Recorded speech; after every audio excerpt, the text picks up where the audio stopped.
Hello friends, welcome to APS classes. और जैसा कि लास्ट वीडियो में हमने पढ़ा था वो बेसिक का स्टार्टिंग का पार्ट, तो आज के वीडियो में हम वहाँ से जहाँ तक कल पढ़ चुके थे कल के वीडियो में, आज वहाँ से स्टार्ट करते हैं।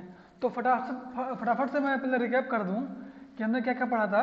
लास्ट वीडियो में हमने पढ़ा था डू, डज और डिड के साथ V1 अप्लाई होता है, ये हमने पढ़ा था। फिर हमने पढ़ा था कि मोडाल के साथ V1 अप्लाई होता है। फिर हमने पढ़ा था कि हैज, हैव और हैड के साथ V3 अप्लाई होगा। ये तीन बातें हमने पढ़ी थी। तो आज से हम शुरू करते हैं इसके आगे के रूल और देखते हैं कि आगे और कौन कौन से रूल वर्ब के बेसिक पार्ट में हमको पढ़ने हैं, जिसका यूज हम इंग्लिश ग्रामर में करेंगे सेंटेंस को सही बनाने में। ठीक है, तो आज रूल नंबर 4 से स्टार्ट करते हैं। और ये क्या कहता है? ये कहता है कि हैज, हैव या हैड के साथ जब हैड यूज होता है, हैज, हैव, हैड के साथ जब हैड मेन वर्ब के रूप में as a main verb use होता है तो सेंस देता है किसका? सेंस देता है ईटिंग का। ध्यान दीजिएगा कि हैज, हैव, हैड के साथ जब had as a main verb use होता है तो सेंस देता है ईटिंग का। कैसे? देखते हैं एग्जाम्पल के थ्रू। मैंने बोला कि I have taken my lunch. मैंने ये बात बोली कि I have taken my lunch. अब चूंकि हैव है, ठीक, और यहाँ पे क्या है? टेकन। हमने क्या पढ़ा है कि हम हैड को as a main verb use कर सकते हैं। तो क्या इस सेंटेंस में हम हैड को as a main verb use कर सकते हैं? बिल्कुल। कैसे? मैं चाहूं तो उसको लिख सकता हूं I have had my lunch. I have had my lunch. ये जो हैड है ये मेन वर्ब है मेरा, और ये काम कर रहा है किसका? टेकन का। यहाँ पे सेंस भी ईटिंग का आ रहा है। तो जब भी हमको ईटिंग का सेंस दिखाना हो तो हम हैड को as a main verb use कर सकते हैं, और टेकन, ईटेन, फिनिश्ड जो बाकी मेन वर्ब्स हैं उनको ना लिख करके हम हैड को लिख सकते हैं। एक एग्जांपल मैं और आपको दिखाता हूं ताकि आपको कुछ क्लियर हो। He has eaten his food। ये सेंटेंस मैंने कहा। अब इसको चाहूं तो मैं ऐसे भी लिख सकता हूं कि he has had his lunch। अगर एग्जाम में ये सेंटेंस दिया रहे तो आप एरर मत फाइंड आउट कीजिएगा। ये सेंटेंस अपने आप में बिल्कुल सही है, इसमें कोई भी एरर नहीं है। ठीक है, तो he has had his lunch, ये सेंस किसका दे रहा है? ईटिंग का। ठीक है, तो हमने क्या पढ़ा कि हैज, हैव, हैड के साथ जब had as a main verb use होती है तो सेंस देता है ईटिंग का। ठीक है, ये था हमारा रूल नंबर 4। अब आगे चलते हैं और रूल नंबर 5 की बात करते हैं।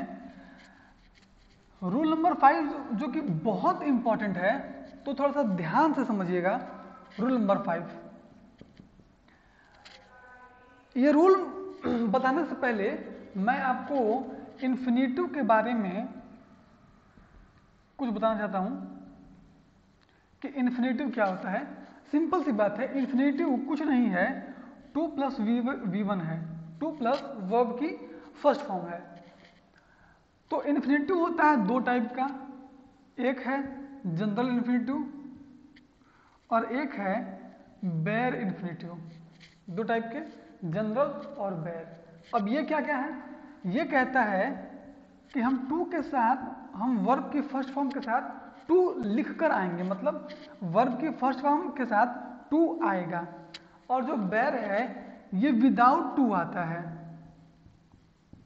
मतलब वर्ब की फर्स्ट फॉर्म में टू नहीं आएगा और इसमें वर्ब की फर्स्ट फॉर्म में टू आएगा। ये हमने पढ़ा कि इन्फिनेटिव क्या है, टू प्लस वर्ब की फर्स्ट फॉर्म। ये दो टाइप का होता है, जनरल और बेयर। जनरल में क्या होता है, टू प्लस V1 हम लोग लिखते हैं, और बेयर में टू नहीं लिखते हैं, सिर्फ और सिर्फ V1 आता है। ठीक, तो इसका यूज क्या है, इसका यूज रूल नंबर 5 में कुछ इस तरह से है। हमने पढ़ा है मोडाल क्या क्या होते हैं। मोडाल में हमने पढ़ा था can, could, may, might, shall, should, will, would, need और डेयर। ठीक, तो उनमें से ही जो हमने नीड और डेयर पढ़ा था, नीड और डेयर पढ़ा था, इसी के ऊपर ये रूल नंबर 5 बेस्ड है। कैसे, जो नीड और डेयर है ना, ये दो तरीके से काम करते हैं, दो फॉर्म में काम करते हैं। पहला एज अ मोडाल और दूसरा एज अ मेन वर्ब,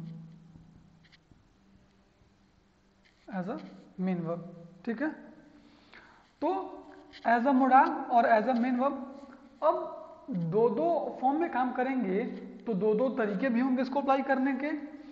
तो जब मोडाल के फॉर्म में काम करेगा तो क्या सीक्वेंस फॉलो होगा, और जब एज अ मेन वर्ब काम करेगा तो क्या सीक्वेंस फॉलो होगा, ये हमें देखना है। एक बात मैं आपको बता दूं, ये रूल बहुत ही इंपॉर्टेंट है और बहुत ही कंफ्यूजिंग भी है, तो बहुत ही ध्यान से समझिएगा इस रूल को। आई होप कि आपको अब तक चीजें समझ में आ रही होंगी और आगे भी चीजें समझ में आएंगी। इस रूल को ध्यान से पढ़िएगा। सबसे पहले बात करते हैं कि जब ये एज अ मेन वर्ब काम करेगा, एज अ मेन वर्ब जब काम करेगा तो क्या होगा, जब ये एज अ मेन वर्ब काम करेगा तो बेयर इन्फिनेटिव का आएगा, bare infinitive will be applied in negative and interrogative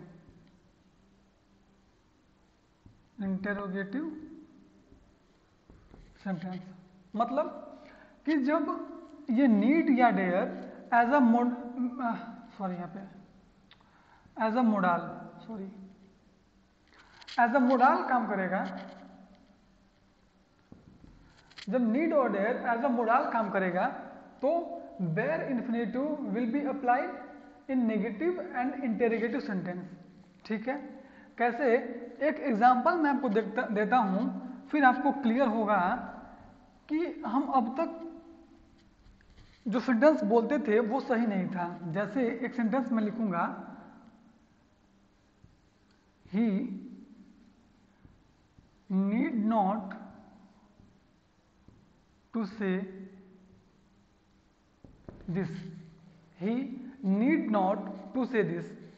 अब जो ये सेंटेंस है ना, ये देखने में भी सही लग रहा है, बोलने में भी सही है और सुनने में भी सही है, लेकिन ग्रामर ये कहता है ये सेंटेंस गलत है।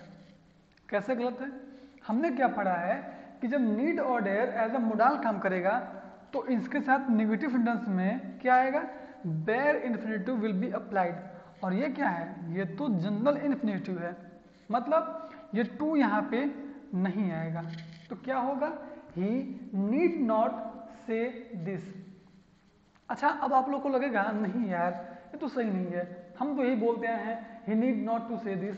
नहीं, वो सही नहीं है। सही क्या है, he need not say this. एक एग्जांपल मैं आपको और समझाता हूं कि डेयर ही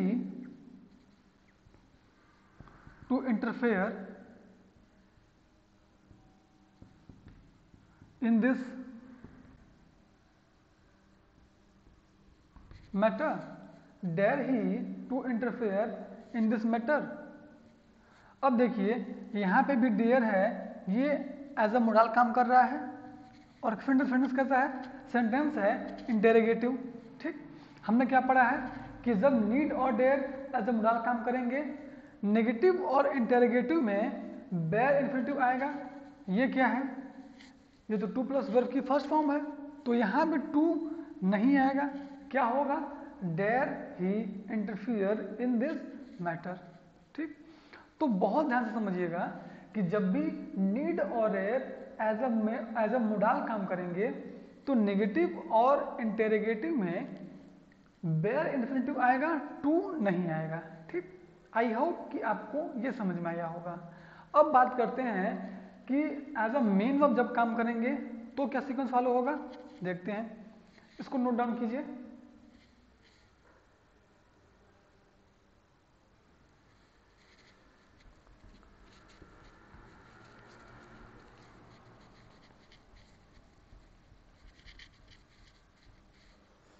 अब देखते हैं कि जब ये एज अ मेन वर्ब काम करेगा तो क्या होगा? ये जब भी एज अ मेन वर्ब काम करेगा तो क्या होगा? जनरल इन्फिनेटिव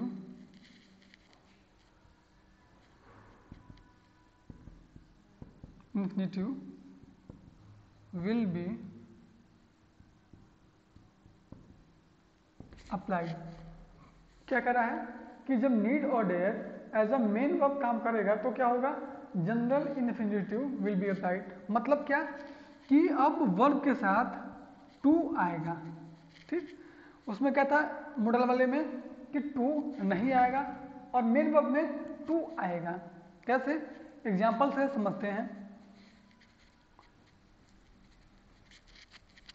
ये रूल अपने आप में बहुत ही इंपॉर्टेंट है और बहुत ही कंट्रोवर्शियल भी है, तो इसको ध्यान से समझेंगे। एक एग्जांपल मैं आपके सामने रखता हूं। पहला, he has no need to say in this matter. He has no need to say in this matter. अब ये सेंटेंस कैसा है? ये है हमारा हेल्पिंग वर्ब और ये है हमारा मेन वर्ब। हमने क्या पढ़ा है? जब नीड और dare as a main verb काम करेगा तो इसके साथ जो वर्ब आएगी उसके साथ टू आएगा ही आएगा। मतलब general infinitive will be applied, और यहाँ पे अप्लाई हो रहा है। मतलब ये सेंटेंस अपने आप में बिल्कुल सही है। He has no need to say in this matter, ये सेंटेंस अपने आप में बिल्कुल सही है। Has helping verb, need main verb. ठीक है, एक एग्जांपल और समझते हैं, तब तक आप नोट कीजिए।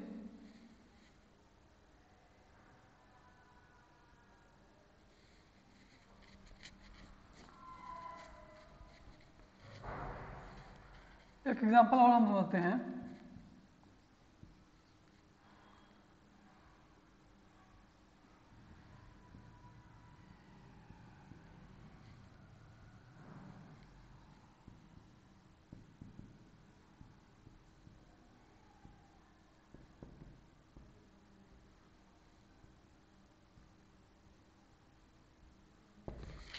दे do not need to interfere in my way. अब क्या है? डू हेल्पिंग वर्ब और नीड मेन वर्ब। तो जब हेल्पिंग वर्ब डू है, नीड मेन वर्ब काम कर रहा है, तो जो वर्ब है इस वर्ब में क्या फॉलो होगा? General infinitive will be applied. General infinitive यहाँ पे फॉलो हो रहा है। तो हमने अब तक क्या पढ़ा, ध्यान से समझिएगा कि नीड और डेयर, पहला जब एज अ मोडाल काम करेंगे तो नेगेटिव और इंटेरोगेटिव में देयर इन्फिनेटिव अप्लाई होगा, और जब यही नीड और dare as a main verb काम करेंगे तो जनरल इन्फिनेटिव अप्लाई होगा। मतलब टू प्लस वर्ब की फर्स्ट फॉर्म आएगी। ठीक है, आई होप कि चीज़ें आपको समझ में आ रही होंगी, ये रूल्स आपको समझ में आ रहे होंगे, और आपको बस ये करना है कि ज़्यादा से ज़्यादा लोगों को तक ये वीडियो को पहुंचाना है, ताकि जो नीडी हैं, जिनको इसकी नीड है, जो तैयारी कर रहे हैं, उनको काफ़ी हेल्प मिल सके और आप रेगुलर बेसिस पे वीडियोज को देखिए, प्रैक्टिस कीजिए ताकि ये आपके बिहेवियर में अडॉप्ट हो जाएं। ठीक है, नेक्स्ट रूल हम चलते हैं। कुछ बातें मैं आपको बताना चाहता हूं कि अब तक आप कितनी गलती करते थे। एक वर्ड में लिखता हूं अफेक्ट और इफेक्ट। जब आप ये वीडियो देख रहे हो तो आप समझिएगा, अपने मन में ये आंसर दीजिएगा कि इन दोनों में वर्ब क्या है और नाउन क्या है।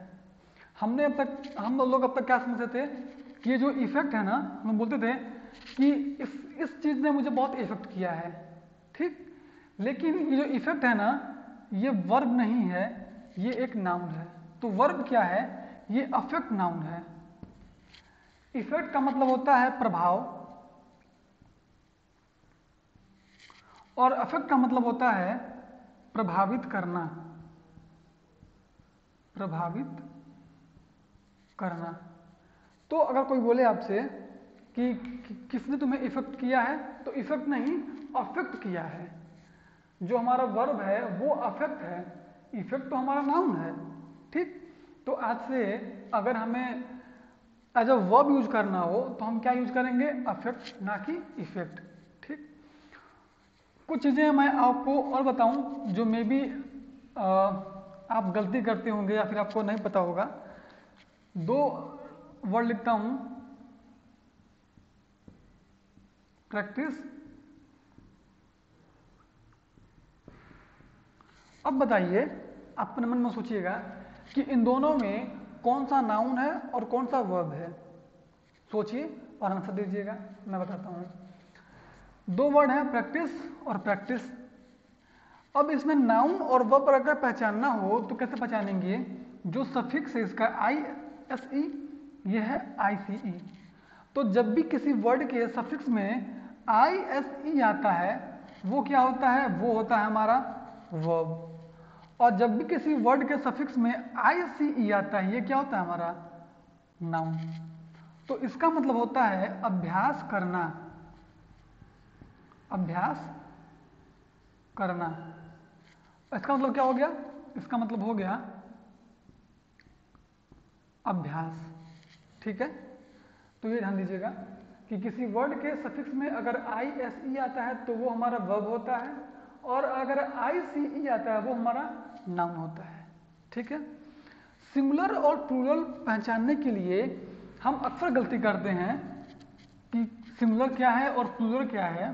तो एक सिंपल सी बात मैं आपको बताना चाहता हूं कि कभी भी किसी भी सेंस में कोई अगर नाउन है ना, कोई नाउन है, इसमें मैंने S या ES अगर अप्लाई किया हुआ है तो क्या होगा?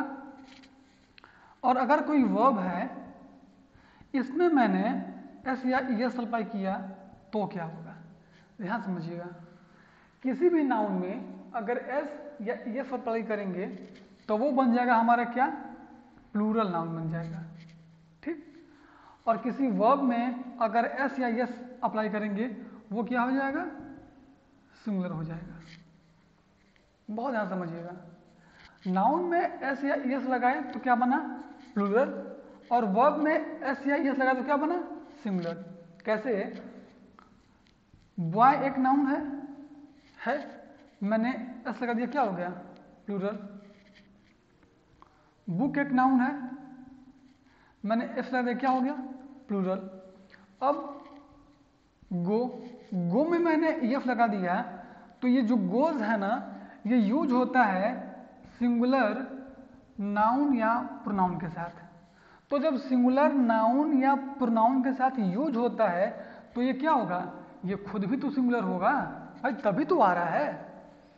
कोई भी वर्ब सिंगुलर नाउन या प्रोनाउन के साथ अगर यूज होगा तो वो वर्ब भी तो सिंगुलर होगा ना। कैसे? He goes to school. अब अगर ही सिंगुलर है तो गोज भी तो सिंगुलर होगा, क्योंकि ही के साथ गोज आएगा। जब ही सिंगुलर प्रोनाउन है तो गोज भी सिंगुलर वर्ब होगा। ठीक, तो ये याद रखिएगा कि नाउन में S या IS लगाए तो क्या बना? प्लूरल, और वर्ब में अगर S या IS लगाए तो क्या बना? सिंगुलर। तो आज हमने रूल नंबर 4 और रूल नंबर 5 पढ़ा और कुछ बेसिक सी चीज़ें हमने जानी कि कौन सा वर्ब है, कौन सा नाउन है, कब नाउन प्लूरल होता है, कब वर्ब सिंगुलर होता है। ठीक है, तो आगे की वीडियो में हम और भी आगे पढ़ेंगे और पढ़ेंगे मोडाल, मोडाल के क्या क्या यूजेस हैं, कहाँ कहाँ मोडाल में क्या क्या चीज़ें अप्लाई होती हैं। तो अब तक हमने दो लेक्चर अटेंड किए हैं। पहले में वर्ब के बेसिक में हमने 3 रूल पढ़े थे, आज 2 रूल और पढ़े हैं, कुछ बातें हमने जानी हैं। तो मैं आपसे बस ये कहना चाहता हूँ कि डेली बेसिस पे आप इन वीडियोज़ को देखिए, दूसरों को भी शेयर कीजिए, उनको बताइए कि हाँ यहाँ पे क्लासेस चल रही हैं इंग्लिश ग्रामर की, और खुद भी हेल्प लीजिए और दूसरों को भी हेल्प कीजिए। ठीक है, वीडियो अगर अच्छा लगा हो तो लाइक कीजिएगा, कमेंट में बताइएगा कि वीडियो आपको कैसा लगा, और शेयर कीजिएगा और सब्सक्राइब कीजिएगा। Thank you so much.